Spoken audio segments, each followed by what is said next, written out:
para poder baixar, né, e acompanhar aí também a partir do PDF, tá? Então, vamos lá. Os nossos objetivos é conhecer as propriedades bioquímicas da água, tá?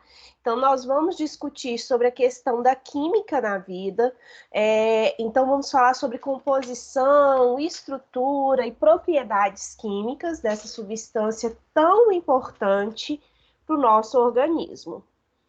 A primeira coisa que vocês precisam ter em mente é o seguinte: a primeira célula, né, a vida, ela surgiu aí a partir de reações no meio aquoso.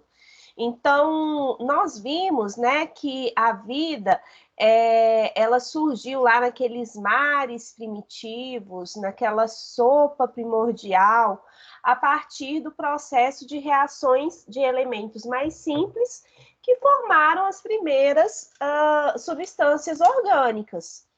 Então, por exemplo, quando nós temos aí pesquisas espaciais, onde os pesquisadores enviam sondas, né, para explorar outros planetas e ver se tentar descobrir aí se tem vida em outros planetas, o que geralmente eles procuram? Essas sondas, elas vão, por exemplo, para Marte, né, e outros planetas, procurando o quê? A água.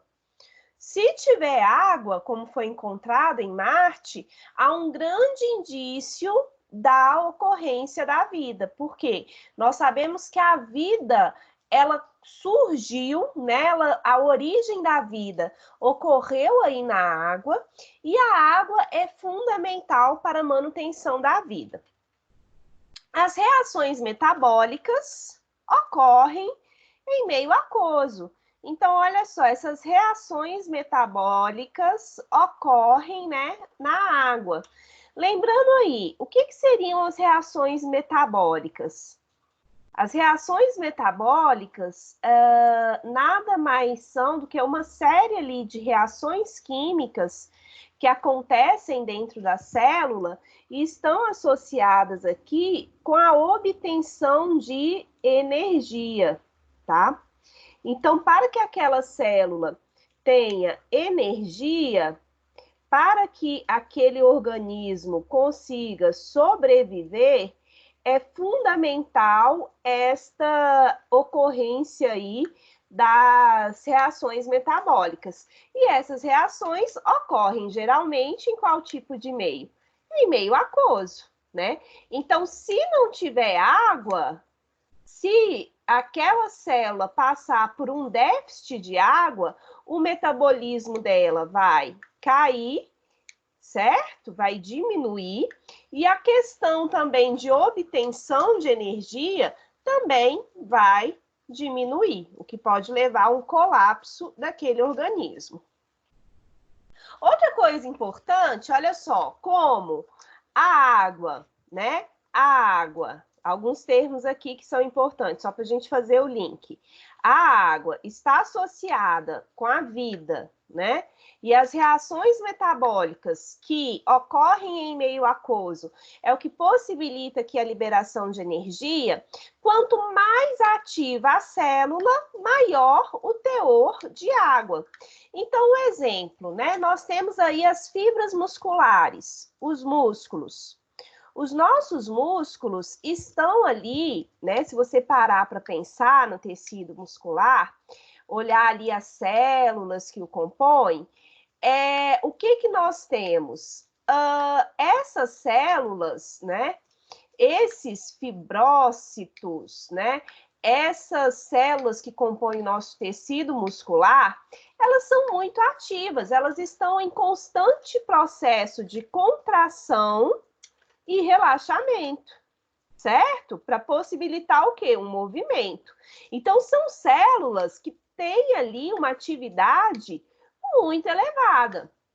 Por exemplo, você está aí sentado na sua casa, né? Estudando, com TV desligada, o cachorro preso, as crianças em outro ambiente, todo mundo concentrado, sem nenhum ruído, né, externo, só escutando a voz da professora. Mas mesmo aí, sentadinho, aí na sua escrivaninha, né, no seu local de estudo, você tem uma série de músculos com movimentos voluntários e involuntários que não param, né? Então, quanto maior a atividade dessa célula, maior a energia que é demandada e, geralmente, o conteúdo de água também vai ser maior. Até o momento, tudo ok? Vocês estão me escutando?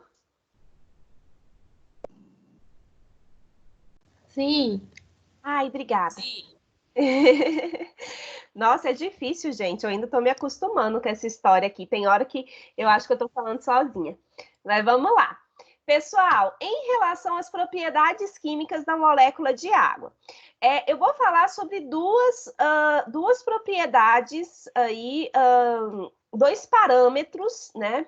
Melhor dizendo, dois parâmetros químicos que são importantes. Composição da molécula, tá? Composição da molécula e estrutura. Nessa turma, nós temos, além dos alunos de odontologia, nós temos os alunos de farmácia também. Imagino que o pessoal da farmácia esteja fazendo química básica, né? Porque o curso de farmácia, realmente, essa parte é mais intensa, a parte aí desse conhecimento químico. Alguém poderia me dizer, então, a diferença entre composição molecular e estrutura molecular? O que vocês entendem como composição molecular? Muscular não. A composição molecular e a estrutura molecular. Qual que é a diferença? Quem pode me falar? Participem, por favor, para eu não me sentir tão só.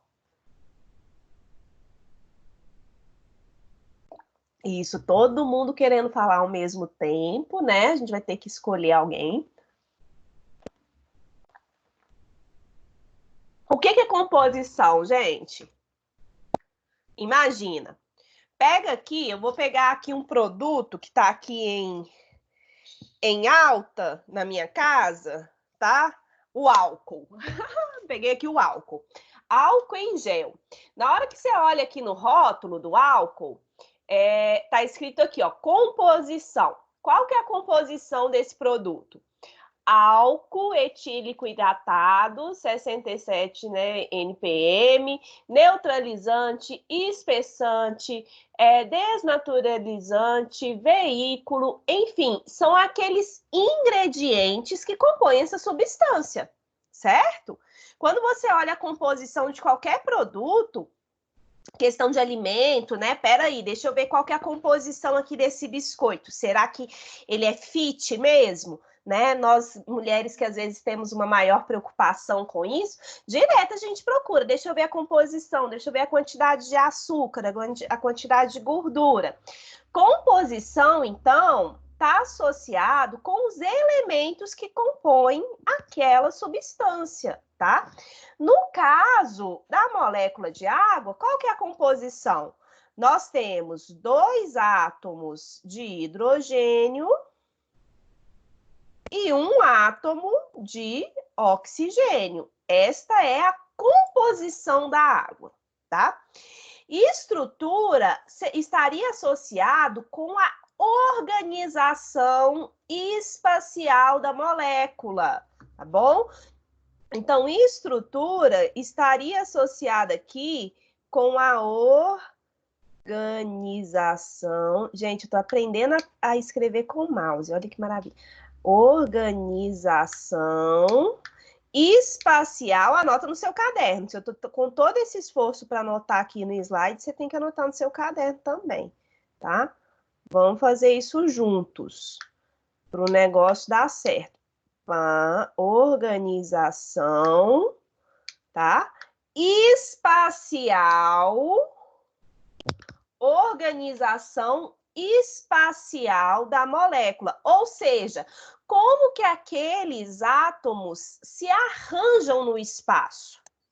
Como que aqueles átomos estão organizados no espaço. Isso que é a estrutura, tá bom? Quando eu penso aí sobre a estrutura da molécula de água, nós temos esse termo aqui, ó, que eu coloquei numa caixinha vermelha, e eu sugiro fortemente que você anote no seu caderno também, tá? A molécula da água é polar. Então, a molécula da água é polar. Gente, falou de química da vida, a gente vai falar sempre sobre essa questão de polaridade, tá? Polaridade. Quem tem ideia aí o que seria isso? O que isso quer dizer? Uma molécula polar. O que poderia ser? Polos. O que te lembra isso? Ninguém lembra de nada.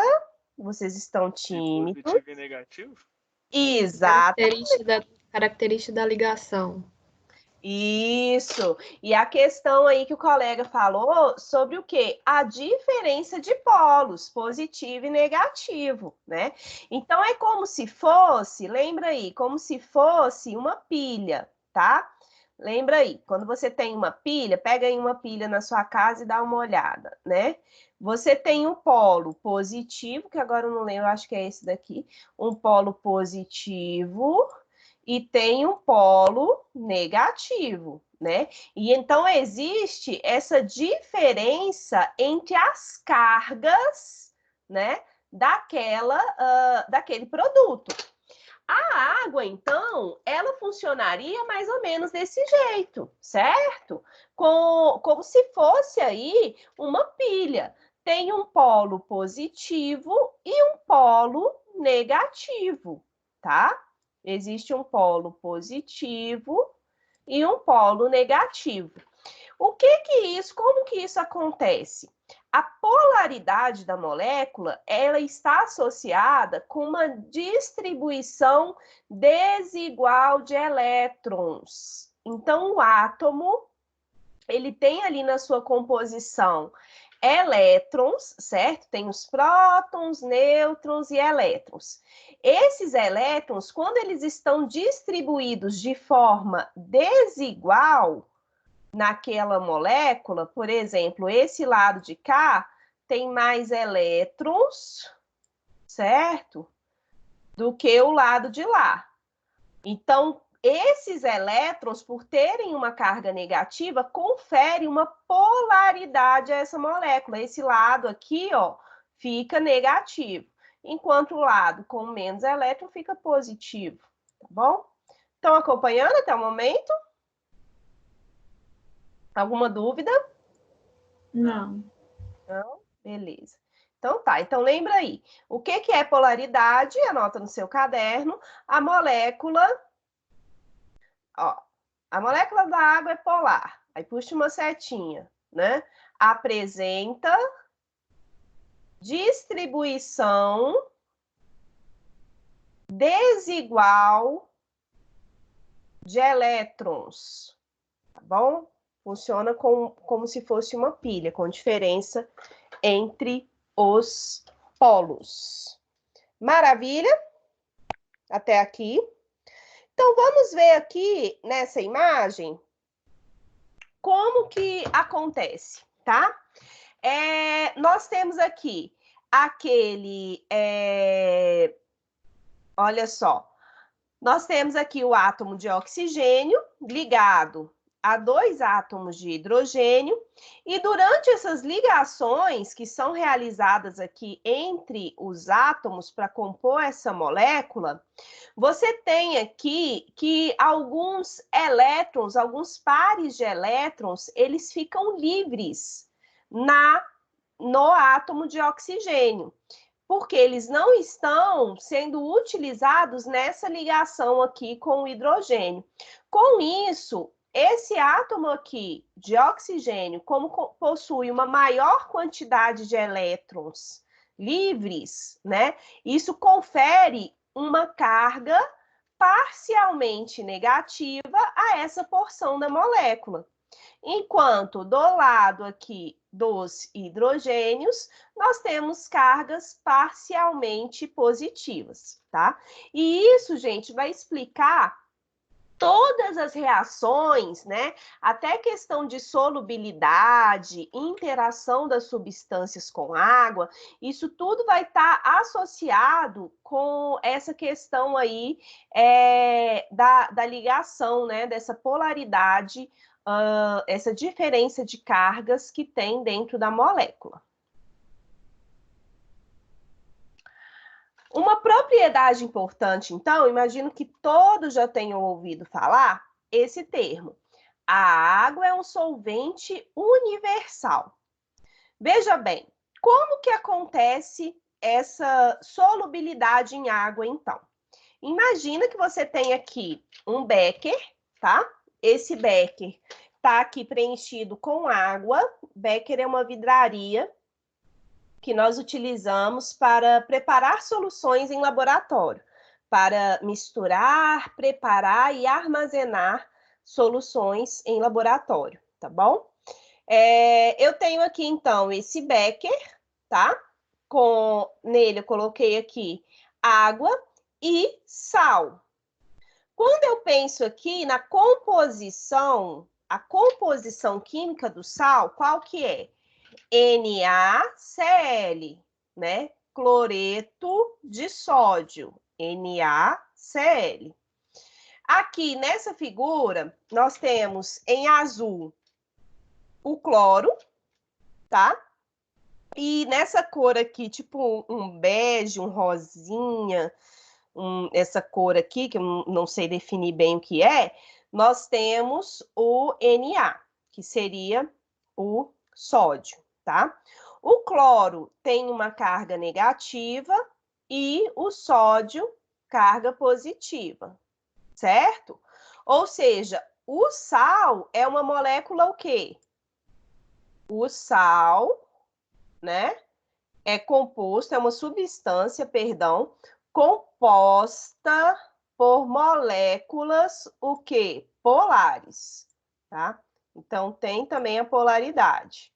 O sal aqui é composto por moléculas polares. Eu não sei se vocês lembram, uma coisa básica em química que a gente estuda é que semelhante dissolve semelhante, né? Então, a água, como é uma substância aí que tem moléculas polares, ela vai solubilizar, ela vai interagir quimicamente com substâncias que têm a mesma característica, que são polares. Então, tem essa diferença na carga. Observa aqui como que ocorre essa interação. Eu falei para vocês que essa parte aqui do átomo de oxigênio, né? Essa porção aqui da molécula, ela tem uma carga parcialmente negativa.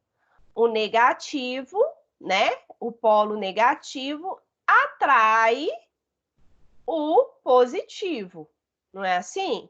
Né? Então, essa parte aqui, ó, do oxigênio, deixa eu voltar, que tem uma carga parcialmente negativa, vai atrair, vai estabelecer ligações com o quê? Com o íon positivo daquele sal. Enquanto as perninhas aqui, ou as orelhinhas, que representam os átomos aqui de hidrogênio, o hidrogênio já tem uma carga parcialmente positiva, vai se ligar com o cloro, que seria ali o polo negativo dessa substância, tá? Olha que bonitinho que fica. Com isso, você tem a dissociação iônica. Quando eu falo de solubilização, anotem aí, nada mais é, né? A água é um solvente universal. Ou seja, tem a capacidade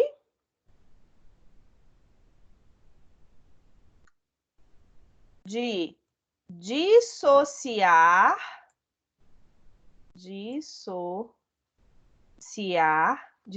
é a mesma coisa que separar, tá? tem a capacidade de dissociar os íons de substâncias polares. Certo? A água é um solvente universal, ou seja, tem a capacidade de dissociar os íons de substâncias polares, porque ela vai interagir com seus semelhantes, tá? Nesse sentido, pessoal, nós temos aqui, quando eu falo sobre a afinidade das substâncias em relação à água, a sua interação com a água, nós temos as substâncias que são consideradas hidrofílicas e hidrofóbicas. Então, pense o seguinte, né? Vamos pensar na palavra. Filia. Filia está associado com afinidade, tá? Filia, esse sufixo aqui, filia, está associado com afinidade. Então, por exemplo, né? Você tem a questão de filiação partidária. Ele é filiado àquele partido. Ele é filiado ao sindicato. Então, filia está associado com o quê? Com afinidade, tá? Então, anota aí no seu caderno também. Nossa Senhora, afinidade. Gente, que maravilha. Acho que eu vou comprar uma canetinha. Se essa quarentena durar mais tempo, eu vou arrumar uma canetinha para tentar escrever para vocês. Vamos lá. Filia, afinidade. Fobia. O que é fobia? Aversão, medo, né? Então, assim, tem um filme há mais tempo, eu espero que alguém se lembre disso, para eu não me sentir muito só, mas tinha um filme que chamava Aracnofobia. Alguém lembra disso? Aracnofobia? Sim, Lembra? Ai, que ótimo. Então, você é das sim. minhas. Então, aí seria o quê? Medo, aversão. Nossa, tá horrível de escrever, peraí. Seria medo, né? Aversão. É justamente o contrário aqui da filia, né? Então, um exemplo, claustrofobia, certo? Quem tem medo, aversão de lugares fechados, não é isso? A pessoa é claustrofóbica. Tem outras fobias por aí. Fobia está associado com, com medo, né? Com aversão.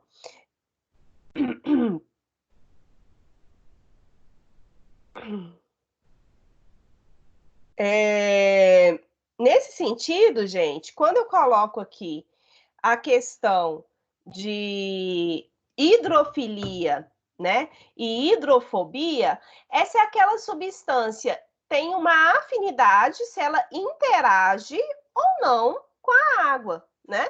Então, exemplo, o sal, ele é hidrofóbico ou hidrofílico? Isso, agora vocês respondem. O sal Hidrofílico. hidrofílico, ou seja, substâncias polares, certo? Substâncias polares. Nossa Senhora, meu Deus, deixa eu tentar escrever. Então, anota aí no seu caderno. Substâncias polares são hidrofílicas, tá? Substâncias polares são hidrofílicas, têm afinidade com a água. Enquanto as substâncias apolares, A no sentido de ausência, ou seja, não tem aquela diferença, né, em relação aos polos, né, a carga, ou seja, substâncias apolares são hidrofóbicas. Me dê um exemplo de substância apolar. O óleo. óleo, exatamente, né? Nós temos aí que os lipídios, gasolina, perfeito, muito bom, né? Éter, nós temos ali alguns tipos de álcool também. Então, são exemplos ali de substâncias que são hidrofóbicas, né? O que geralmente vem à nossa mente aí, justamente a questão dos óleos, né? E esses éteres, gasolina, enfim. Pessoal, ficou claro até o momento? Alguém tem dúvida? Sim. Não. Beleza. Então tá, vamos lá. Pensando então, gente, na água no nosso organismo, tá? Nós temos ali que a água, ela constitui de 70 a 85% da massa de um organismo. Mas isso vai variar, né? De acordo, esse teor de água varia fortemente de acordo com o tipo de tecido. Então, por exemplo, né, no sangue aqui você tem 81%, no fígado, pulmão, 86%, rins, 83%, enquanto no tecido ósseo fica abaixo de 10%, né? Então, assim, você tem uma grande variação em relação ao teor de água nos diferentes tecidos, nos diferentes órgãos. Além disso, nós temos fortes diferenças ao longo da vida daquele indivíduo. Então, pensa bem aqui, ó, o feto, né, tá ali, ó, 100%.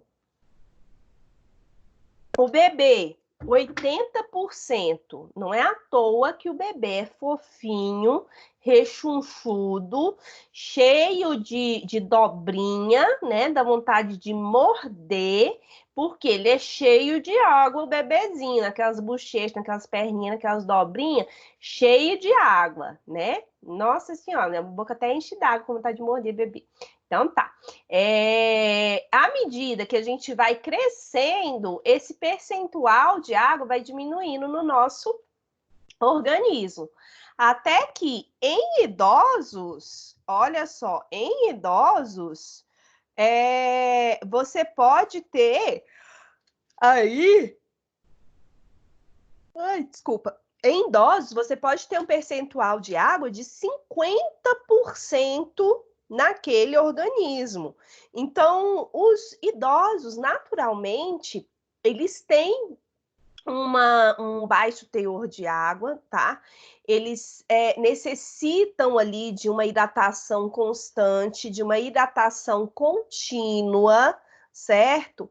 É fundamental para esses indivíduos. Então, quem trabalha aí com saúde do idoso tem que ter ali bastante cuidado em relação a essa hidratação, porque muitas das vezes esse idoso tem uma resistência na ingestão de água, né?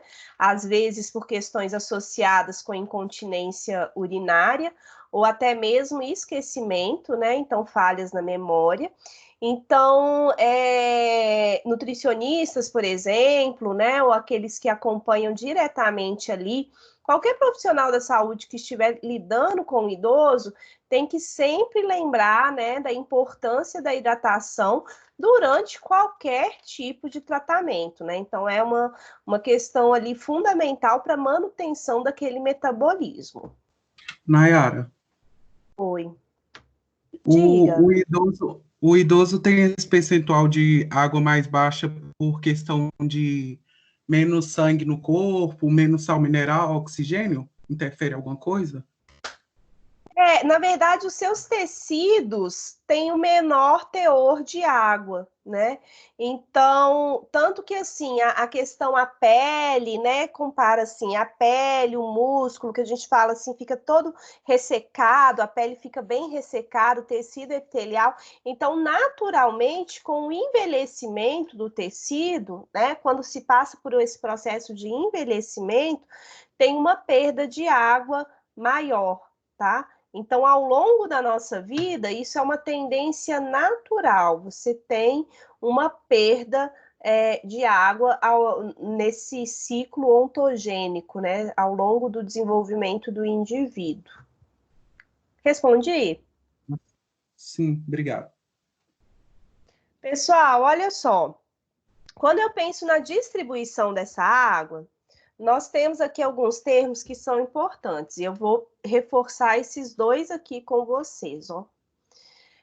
A água total do organismo, ela é dividida aqui, né, em vários compartimentos. Nós temos o líquido intracelular, que é o que nós chamamos de líqui, tá? Líqui, então, é o líquido intracelular. É aquele líquido que está onde? Opa! Que está lá dentro daquela célula, certo? É o líquido intracelular. A maior parte do líquido intracelular, ele se encontra onde? No citoplasma, certo? Então, líquido seria que esse líquido intracelular. Leque é o líquido extracelular. É o líquido que fica fora daquela célula, tá? O leque. Então, nós temos aqui o líqui dentro da célula e o leque fora da célula. Quando eu penso no líquido extracelular, que é o leque, ele pode estar ali presente, né, no plasma sanguíneo, em outros líquidos, como é o caso da linfa, o nosso sistema linfático, né, fundamental ali para o transporte dos nossos leucócitos, enfim, o nosso sistema de defesa. E temos ainda o líquido intersticial. O que é o líquido intersticial? É aquele líquido que está entre as células. Então, olha só, aqui no entorno dessas células, né, eu tenho a presença do líquido intersticial, tá? Nesse esqueminha estão representados esses diferentes compartimentos aqui do leque. O plasma sanguíneo, né, no capilar sanguíneo, então você tem aqui essas células, né, como hemácia, enfim, e aqui nós temos o plasma sanguíneo, o líquido intersticial, que fica naquele tecido, né, entre as células, e a linfa, que seria um tipo de outro líquido corporal aqui, que está dentro desses capilares linfáticos, tá certo? Pessoal, olha só, a cada capítulo do livro, ele traz aí para a gente refletir a questão da situação problema, certo? Então, eu vou colocar aqui para vocês qual que é a situação problema que foi levantado nesse capítulo, tá? E em seguida, a gente discute a partir dessa situação problema. Vamos lá. No mundo moderno, onde as pessoas buscam a perfeição estética, com conceitos distorcidos pela mídia e pelo mundo capitalista, doenças como bulimia se destacam em um ambiente escolar, principalmente entre os adolescentes. Esse distúrbio alimentar, né, que pode levar a uma série de patologias, é caracterizado pelo quê? As pessoas sofrem com medo de engordar, se caracterizando ali uma desordem alimentar que se manifesta por uma compulsão na absorção de alimentos, né? Então, tem um comportamento compulsivo de alimentação, come em excesso, e em seguida tem a indução ao vômito. Então, a bulimia ela é caracterizada por isso. Tem uma ingestão de alimentos em excesso, mas em seguida tem a indução do vômito, ou ainda pode usar ali de laxantes e diuréticos para tentar perder ali, né, aquela questão associada com essa culpa, né, associada a esse transtorno alimentar, tá? Então, veja bem, nesse caso, você tem, eu coloquei até entre parênteses aqui uma informação, que é a perda de potássio. Então, dá uma pesquisada aí, né? Anota aí no seu caderno, perda de potássio. O que que essa perda de potássio pode levar no nosso organismo, né? Porque essa questão do vômito frequente, ela vai ter ali uma série de consequências para aquele indivíduo, a perda de água e a perda de uma série de íons, né?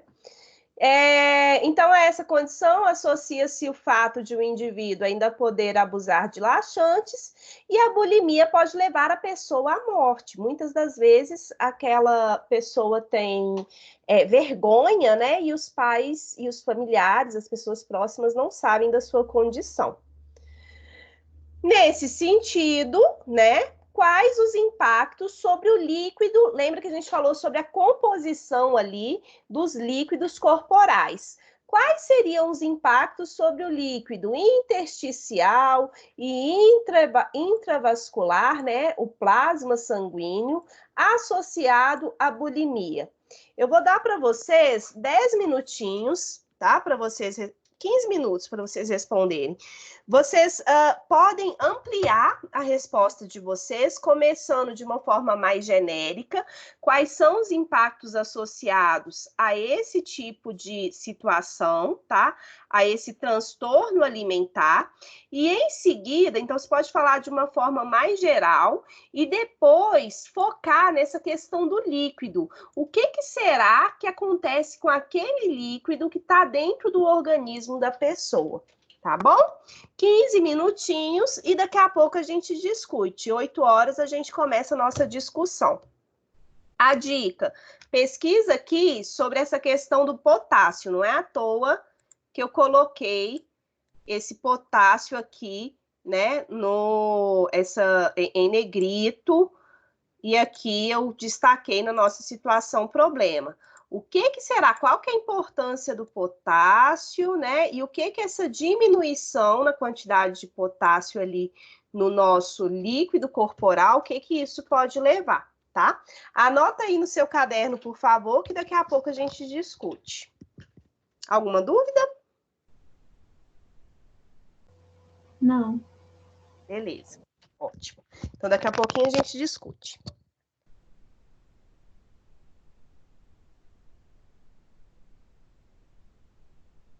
Peraí.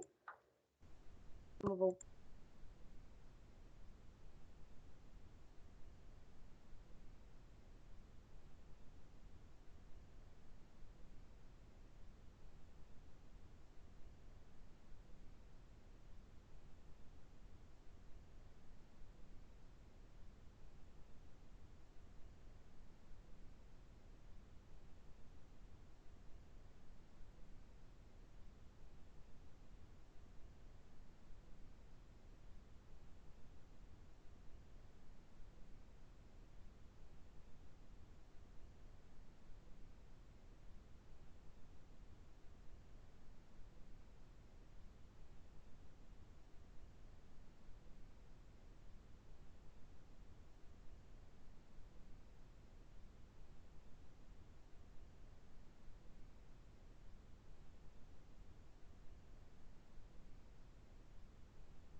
pessoal? Terminaram?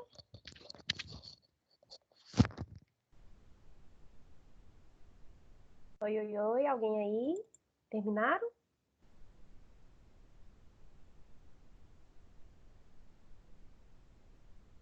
Ainda não? Tem bastante gente. Sim. Não. Vamos lá. Sim, Quem Nayara. pode falar aí um pouquinho para a gente, então? O que que vocês apontaram aí como, né, esses problemas aí da bulimia? Quem que pode falar? Não fiquem envergonhados.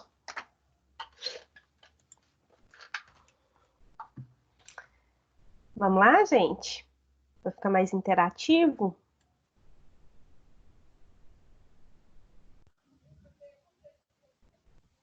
Pode começar falando o que é a bulimia primeiro? O que que vocês colocaram? Pode Não. falar aí.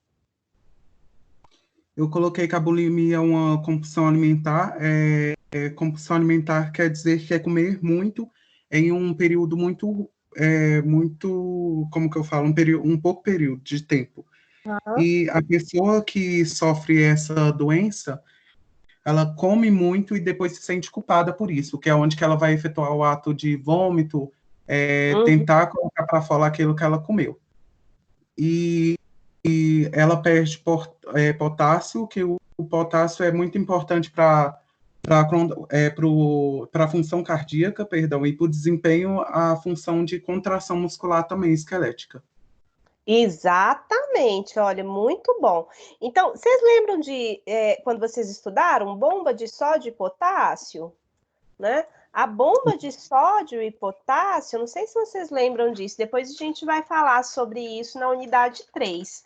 Mas a bomba de sódio e potássio, ela é baseada, né, nessa entrada e saída de sódio e potássio para dentro da célula. E na célula, né? Você tem a entrada de um e a saída do outro.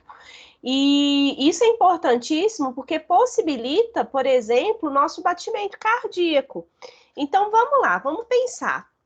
Se a pessoa, né, por causa dessa perda da água, essa perda aí do potássio, tem um descontrole em relação a esse elemento que é tão importante para a nossa contração muscular e para os nossos batimentos cardíacos, isso pode levar a uma parada cardiorrespiratória, tá? Por causa justamente dessa diminuição no potássio naquele organismo. O que mais, gente? Mais alguma coisa?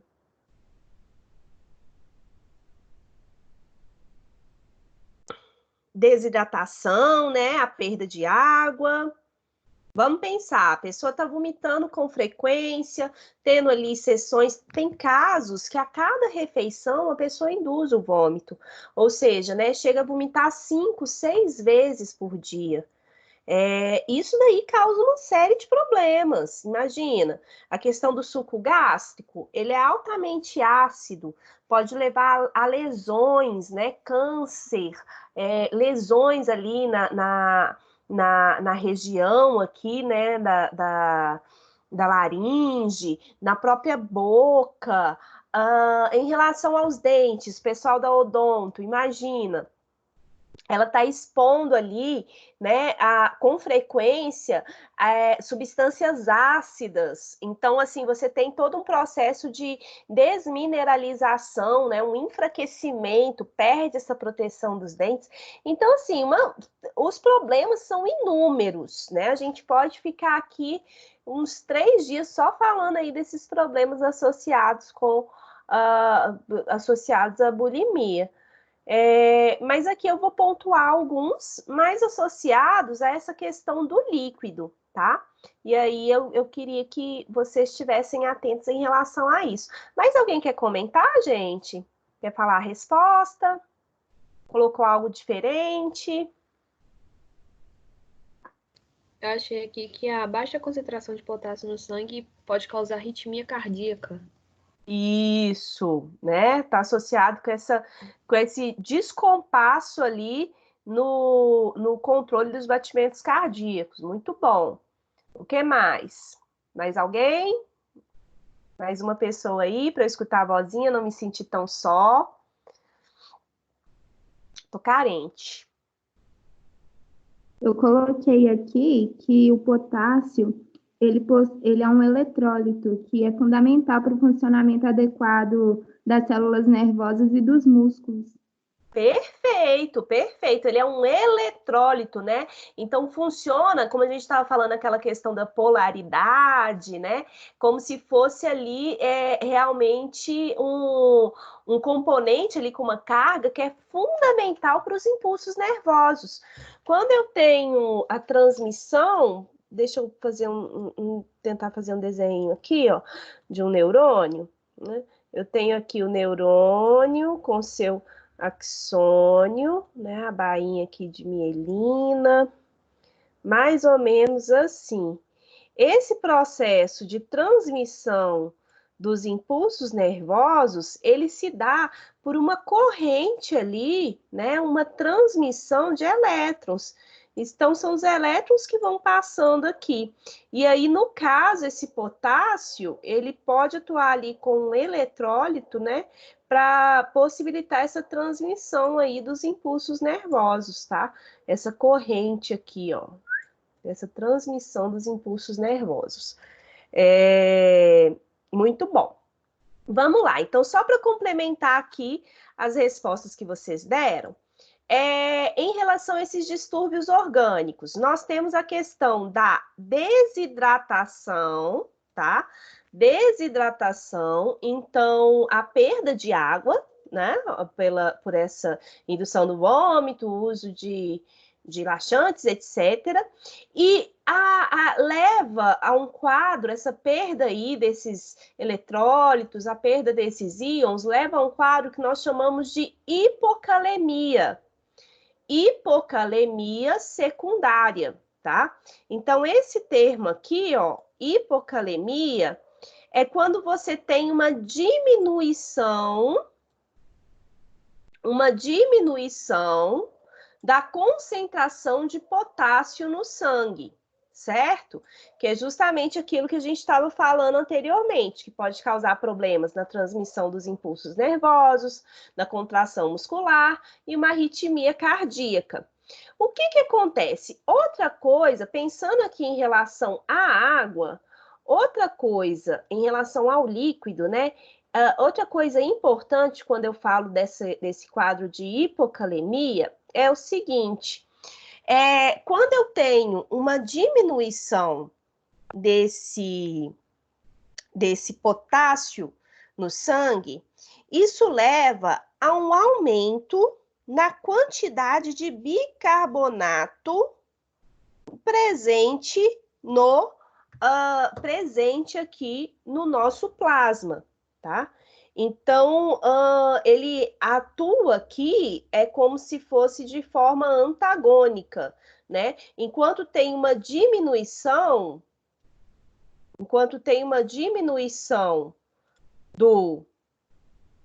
dos níveis aqui de potássio, né? Então, tem uma diminuição dos níveis aqui de potássio, você tem um aumento aqui na concentração do bicarbonato plasmático, tá?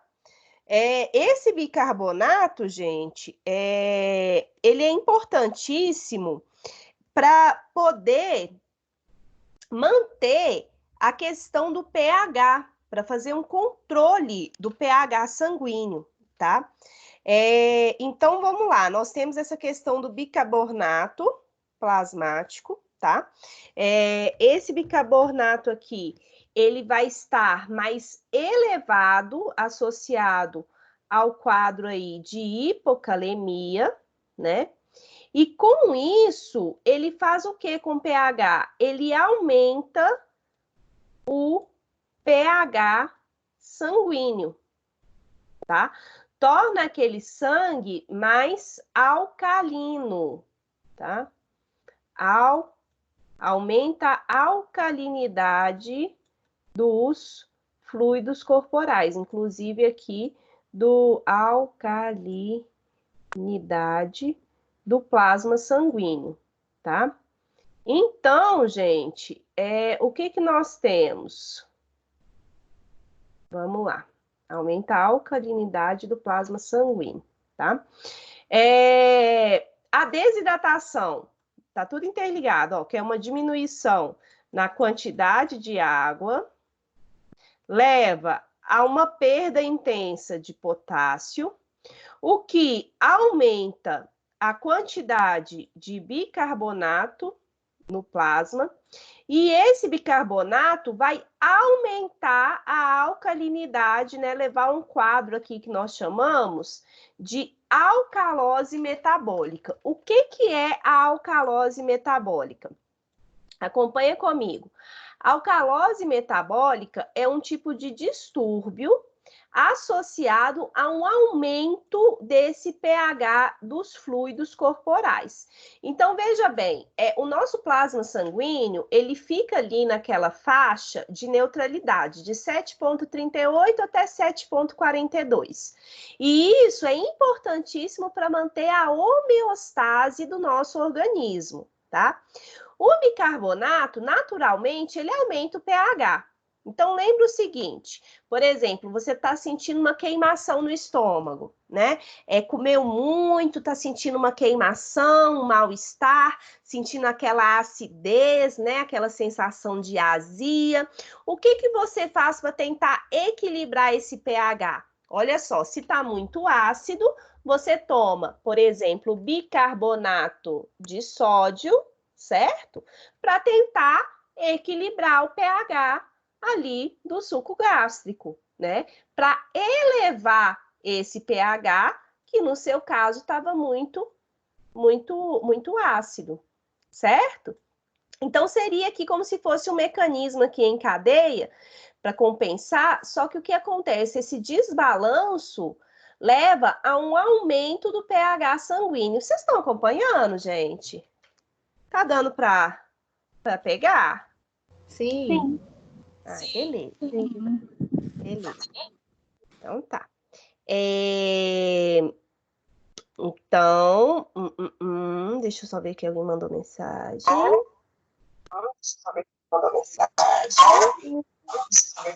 Mas o que você quer dizer alcalinidade? Então, vamos lá. O que é alcalinidade? É isso que eu vou mostrar para vocês agora. Alcalinidade está associado com pH. Todo mundo já ouviu falar em pH, certo? Potencial, pH, o termo significa o quê? Potencial hidrogeniônico, tá? Está associado com a quantidade de íons hidrogênio que tem naquela solução. Potencial hidrogeniônico. Quando a gente trabalha para avaliar o pH, nós temos aqui uma faixa, né? Então, para facilitar esse processo, nós trabalhamos aqui com uma faixa de pH, que varia de 0 até 14, certo? Como que é dividido, então, esse pH? De 0 até um 6,5, mais ou menos, é considerado um pH ácido. Um exemplo, né? O suco gástrico, que foi o que eu falei para vocês, aquele suco gástrico, né, no nosso estômago, cheio de enzimas, ele tem um pH aqui abaixo de 2, extremamente ácido. Imagina, aquela pessoa fica induzindo vômito 5 vezes, às vezes mais, ao dia. Então, essa substância ácida fica voltando aqui, ó, durante esse vômito, esse refluxo, e isso pode levar a uma série de lesões nos nossos tecidos, né? Mas, enfim, então, o exemplo, o suco gástrico tem um pH extremamente ácido, suco de limão também é bem ácido, suco de tomate. Já a saliva, ela fica ali levemente ácida, ela fica mais na faixa aqui de neutralidade. Um pH neutro é esse aqui, próximo de 7, tá? O sangue humano, o nosso plasma sanguíneo, também é mantido nessa faixa de neutralidade, que vai aqui. Então, o que é considerado normal para o nosso sangue, quando fala de pH, é variar de 7,38 até 7,42. Então, essa daqui, ó, essa seria a faixa considerada normal, tá?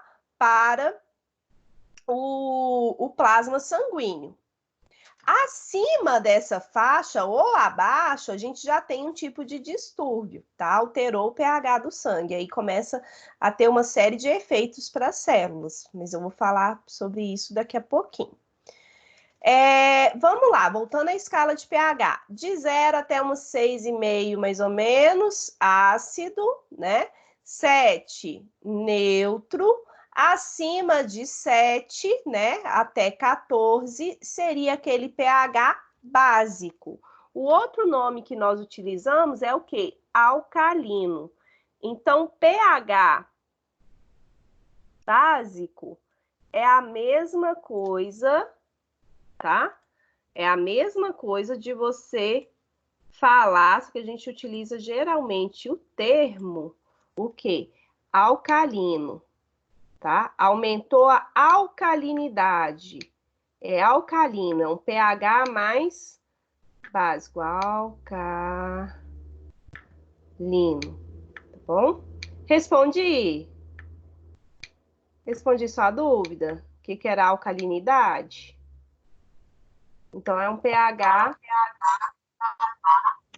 mais elevado. Certo? Alcalino. Nossa, ficou horrível a minha letra de mouse. Deixa eu apagar. Mas tá, alcalino seria esse pH básico. Um exemplo, né? Amoníaco, aquele soda cáustica, o diabo verde, né? Aquilo dali são elementos que têm um pH elevadíssimo, tem um pH altamente aqui, ó, alcalino, tá? O bicarbonato também já tem um pH mais alcalino, certo? Leite de magnésio. Então, isso é importante vocês trabalharem essa questão da faixa de pH. E especialmente, pessoal da farmácia, que vai ver muito isso em química, a questão da atuação dos remédios, tá?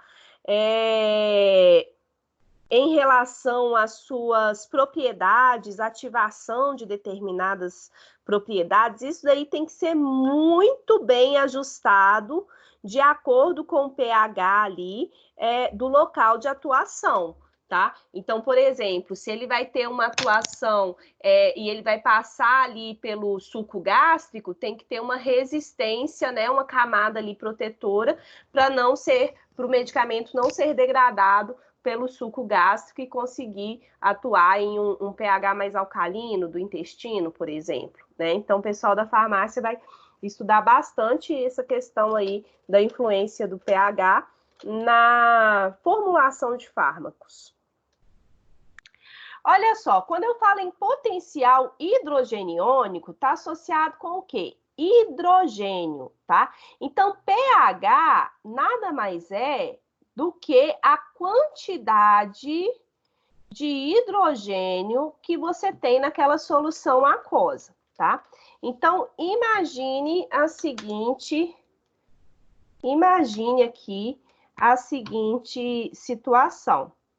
Você tem aqui um becker, tá? Um becker, 2 beckers,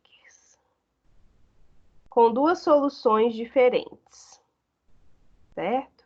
Com duas soluções aqui aquosas.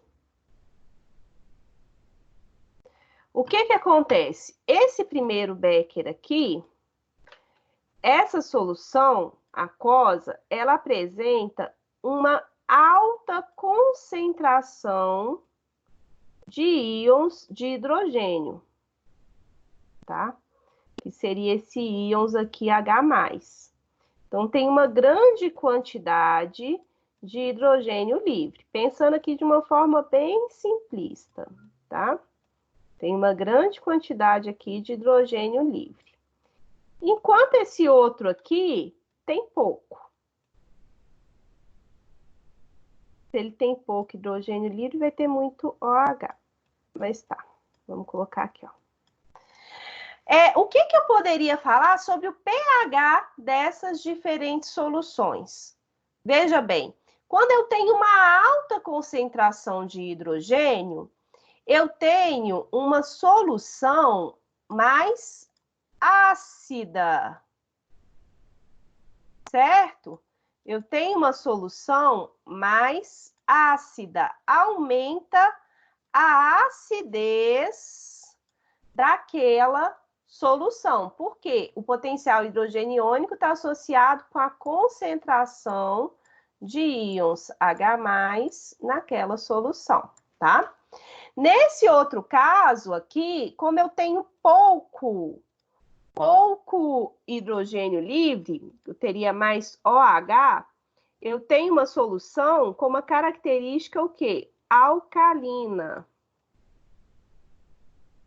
Então, para vocês poderem lembrar aí dessa associação, tá? Substâncias com uma grande quantidade de H+, são ácidas. Uma baixa concentração de H+, tá? Quando tem pouco hidrogênio livre, é um tipo de solução alcalina. Quando aquela solução tem muito hidrogênio livre, é uma solução ácida, tá? Então, lembra disso. O que acontece? Com o aumento, né, da concentração de hidrogênio naquela substância, quando eu tenho esse processo ali de aumento da concentração dos íons H+ em uma solução, em um fluido, por exemplo, eu chamo de acidemia. Associado com o quê? Com esse pH ácido. Uma diminuição da concentração de H+ é denominada alcalemia, associado com esse pH alcalino. Quando eu falo no caso do pH sanguíneo, olha só, no caso do pH sanguíneo, eu tenho aqui os distúrbios associados com essas alterações do pH, são chamados de acidose ou alcalose, tá?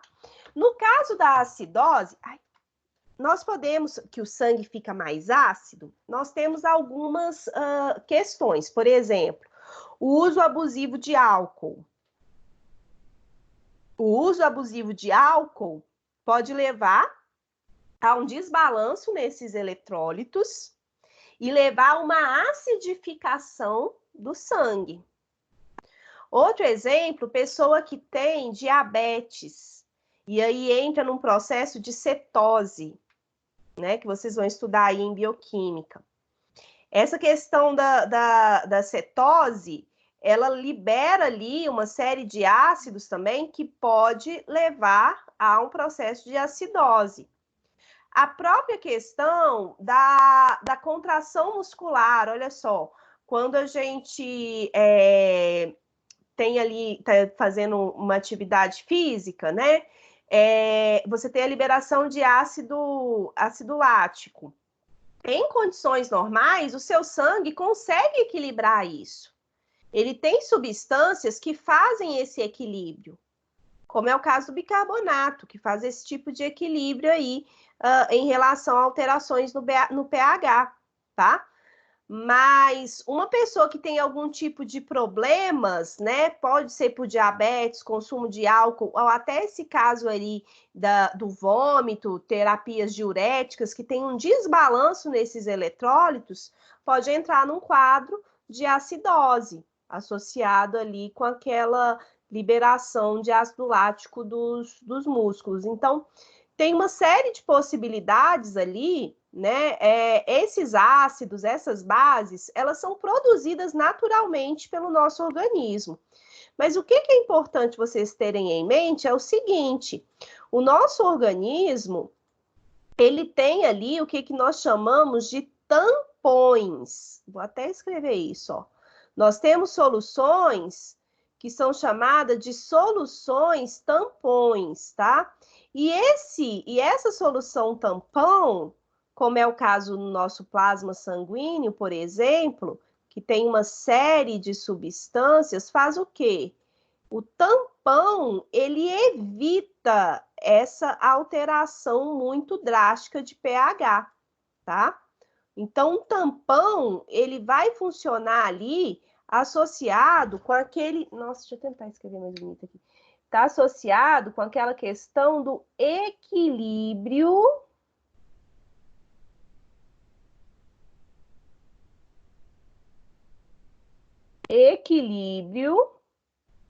ácido-base, tá? Esse equilíbrio ácido-base, aí o equilíbrio dessa relação aí ácido-base no nosso organismo. Porque se você não tivesse os tampões, se você não tivesse essa solução que é capaz de equilibrar, como que ia manter, né, aquele organismo? Como que você ia ter esse funcionamento normal? Suas células seriam intensamente danificadas por essas alterações de pH, tá? No caso aqui, o que nós vimos? Olha só, vamos pensar. Nesse distúrbio aqui, associado com a bulimia, essa pessoa, ela alterou, ela perdeu uma quantidade de água muito maior, isso é anormal. Ela diminuiu a quantidade de potássio no organismo, que era importante nesse tamponamento, né? Aumentando a quantidade aqui de bicarbonato. Então, teve toda uma alteração nessa cadeia. Com isso, o tampão, ele perde a sua capacidade de manter o equilíbrio, né? É uma agressão ao organismo. O corpo está tentando resistir, está tentando sobreviver, está tentando manter o equilíbrio, a homeostase, né? A homeostase daquele indivíduo, homeostase, só que o paciente ali não estava ajudando com esse distúrbio, né? Então, estava ali se matando a partir dessa perda. E aí, o tampão para de funcionar, né? E aí, você tem esses quadros de alteração no pH sanguíneo, acidose ou alcalose, tá bom? Ambos são associados com distúrbios. No caso da bulimia, né, nós temos aí o problema que eu apontei anteriormente, que é o quê? Da alcalose metabólica. Mas eu queria que vocês soubessem também que outros quadros podem levar a uma acidificação do sangue. Até o momento, tá dando para entender, pessoal? Sim. Sim, perfeito. Sim. Para concluir aqui, olha só, a normalidade do metabolismo ácido-base com frequência estão associados com esse desequilíbrio do potássio. Lembrando aqui que o potássio, né, ele vai atuar nesse equilíbrio, nesse tamponamento, tá? Tamponamento, que seria esse equilíbrio aí,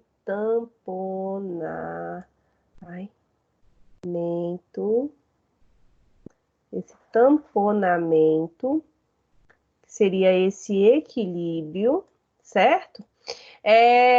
Uma alteração nessa quantidade de potássio vai levar a um desequilíbrio do metabolismo ácido-base. E quais são os problemas? Muitas moléculas presentes dentro da célula, muitas organelas, tudo aquilo que a gente estudou, das mitocôndrias, retículo endoplasmático, complexo de Golgi, todo o funcionamento celular depende, essas organelas são extremamente sensíveis a variações no pH. Ou seja, com essa alteração no pH, começa a danificar as células, começa a entrar aquelas células, vão entrando em colapso, né? Você tem ali todo um distúrbio no funcionamento celular normal. Então, a mitocôndria já não funciona da forma como ela funcionaria, as proteínas que são produzidas já não têm mais a sua função, né? O complexo de Golgi, enfim, a transcrição aqui de proteínas no núcleo. Então, você tem ali que esse aumento do pH, né, que eu estou falando aqui do líquido extracelular, esse aumento do pH vai fazer o quê? Vai agredir aquela célula, vai causar danos em nível celular, né?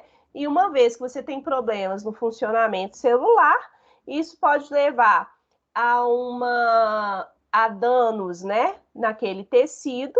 Imagina se é a célula cardíaca, por exemplo, né? Nós temos ali aquela célula cardíaca que está sendo danificada, né? E isso pode levar ao infarto do miocárdio. Então, o que seriam aí esses problemas, né, de coração, arritmia, enfim. Olha só, quando eu falo sobre alcalose metabólica, até que é um problema clínico aí relativamente comum, tá? Uma vez que está associado com terapias diuréticas ou perda ali por secreções gástricas, né? A questão de vômitos frequentes. Então, é até considerado um problema comum, certo? Imagine o seguinte, vamos lá. O indivíduo paciente, ele foi pedir uma orientação, ou você está trabalhando ali no hospital, né? Ou no caso dos dentistas, teve ali alguém que procurou a sua clínica, o seu consultório para fazer determinado procedimento, mas essa pessoa está passando aqui, por uma terapia diurética, ou teve ali um caso de gastroenterite com vômitos, diarreia frequente. Então, isso daí já pode ali ativar aquela luzinha, pode ter algum tipo de desbalanço em relação ao pH, tá? E aí, caso você encontre algum paciente nessas condições, né, que é um problema clínico ali até relativamente comum, qual que seria a orientação que você passaria para reverter esse quadro aí de alcalose metabólica? O que vocês acham? Quais seriam as orientações que você daria para aquele paciente? Opa!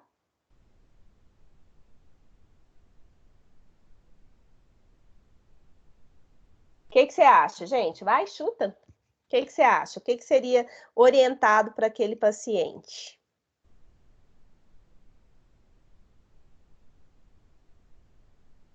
Hein? Olha lá, vamos pensar.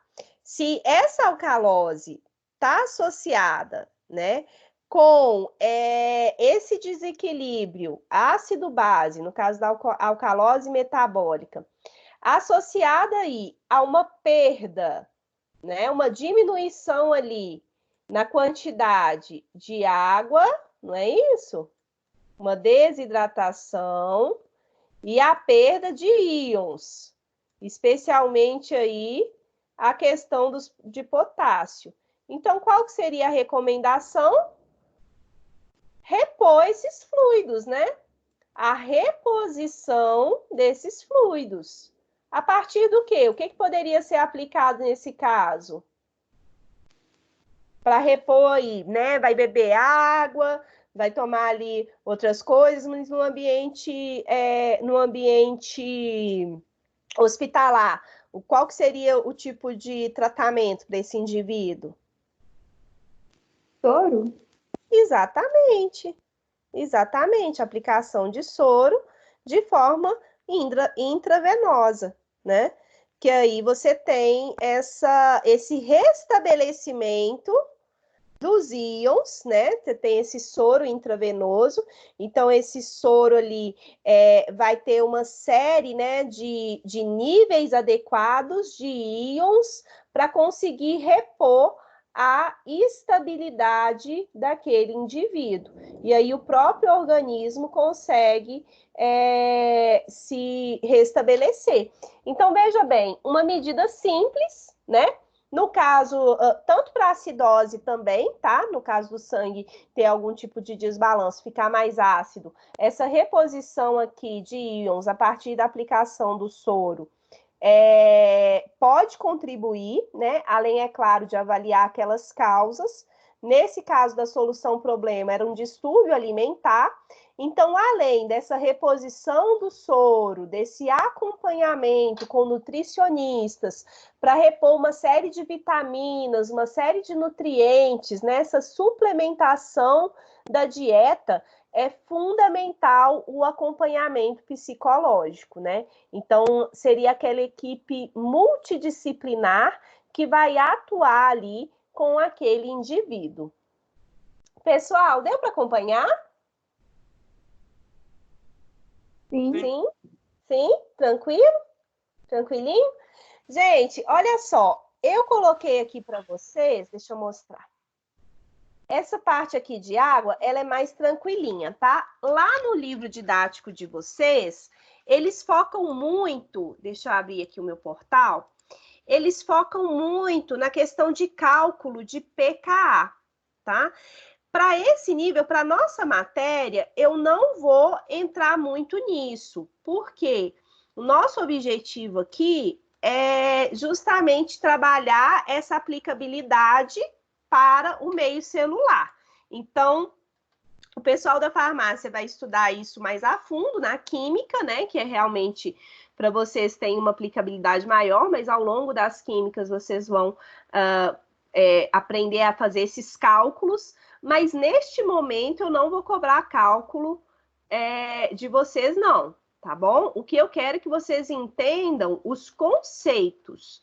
Então, tanto para a turma de odonto quanto para a turma de farmácia, o que eu quero que vocês compreendam são os conceitos, tá bom?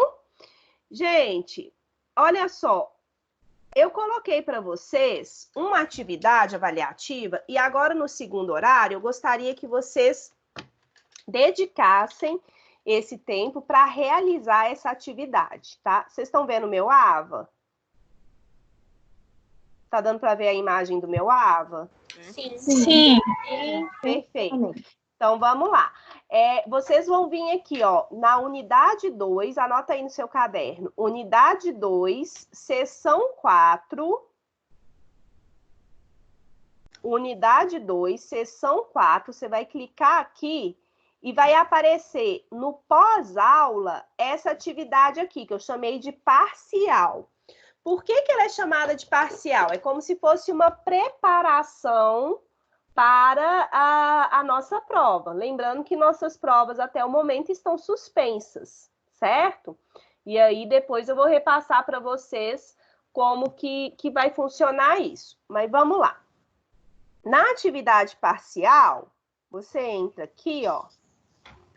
Aí nós temos questões de verdadeiro ou falso, certo? Cada questão vale 100 pontos e vai totalizar 800 pontos. Então, são aqueles pontos de atividade em sala de aula, tá?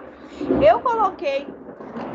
Eita, chuvão! Elele!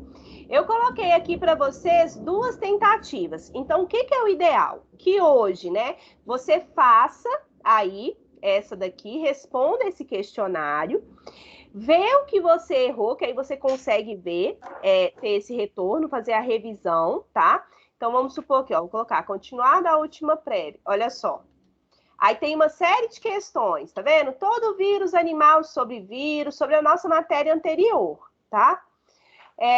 A questão de pH que a gente viu hoje, por isso que é bom vocês fazerem. É tudo o que a gente viu até o momento. Organelas, tá? Tudo que a gente viu até hoje. Membrana plasmática, a questão das organelas. Tem uma série de questões aqui sobre tipos celulares, né?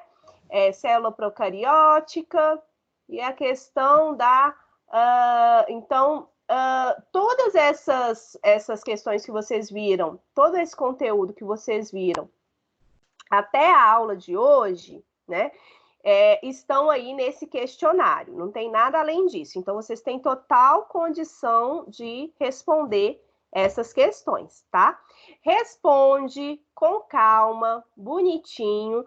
Depois, coloquem em revisão da tentativa para você ver ali quais que você errou, qual que você acertou, e depois manda a versão final para mim, tá? Por isso que eu coloquei 2 tentativas, para vocês terem a chance ali, no caso de qualquer erro, de mandarem novamente com as correções, com as devidas correções.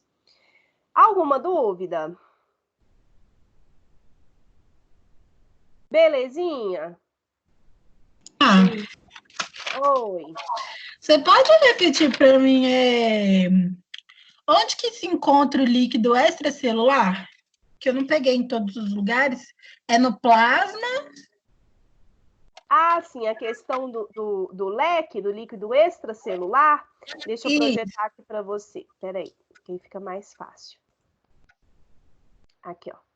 O líquido extracelular, ele está aqui no plasma sanguíneo, no fluido intersticial, que seria entre as células, e outros líquidos, como, por exemplo, a linfa, né? Nós temos questão de o suco gástrico, né? Nós temos outros líquidos aí no nosso organismo. A própria questão da urina que está sendo produzida, certo?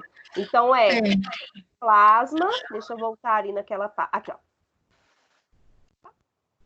Plasma, líquido intersticial dentro do tecido, entre as células, e outros líquidos, que engloba tanto a linfa, como enzimas, nosso suco gástrico, urina, etc. Ok. Saliva. Obrigada, Ná. Nada, imagina. Pessoal, mais alguma coisa? Aproveite. A hora é agora. Nossa, coisa boa, sala cheia. Eu tô até gostando desse esquema, gente. Eu tô até gostando disso, agora eu já tô até acostumando. No começo eu achava mais difícil, agora eu tô acostumando. E aí, mais alguma coisa? Não? Tranquilinho, então?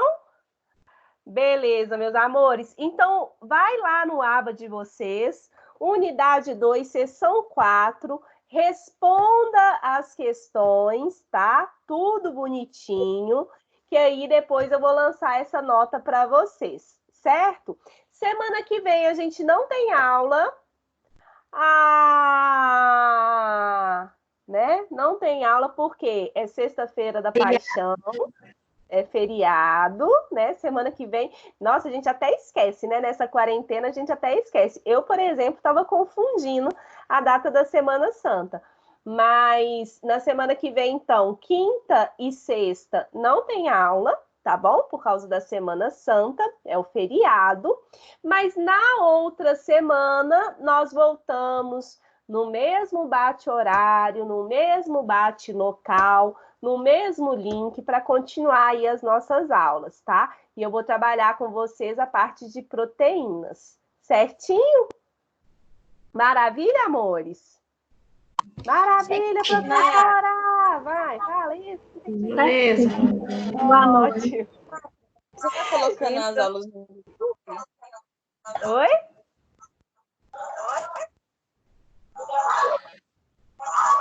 Alguém falou alguma coisa? Não? Então tá, pessoal, vai lá no questionário, vai lá no AVA, responde. Um bom final de semana para vocês, um bom feriado. Fiquem firmes, tá? Não saiam de casa, lavem as mãos e nós vamos superar isso tudo juntos. Um forte abraço para vocês, fiquem com Deus. Com Deus.